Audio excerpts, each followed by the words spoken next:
So, in this part of the video naman, aalamin natin kung paano tayo makakakuha ng specific range lang ng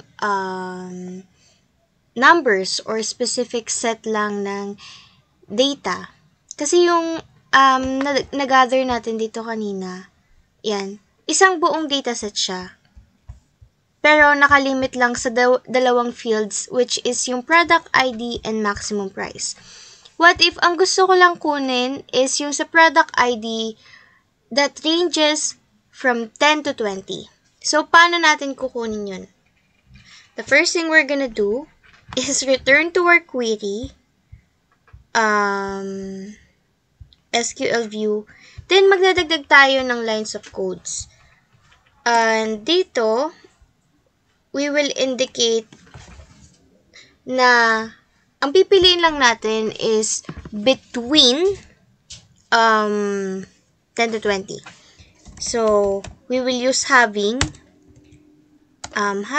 tapos indicate natin yung field name, which is product ID. Product ID. Tapos gagamitan natin ng between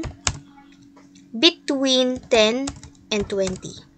So, may nang between 10 and 20 na yan, kahit nasabihin natin end yung term, dahil sa word na between, makukuha niya yung ranges 10 to 20.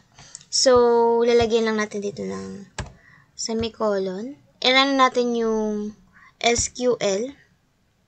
And as we can see, ito yung magiging output niya. Kinuha niya lang yung product ID from 10 to 20. Then, dinisplay niya kung ano yung pinaka-maximum price mismo nun.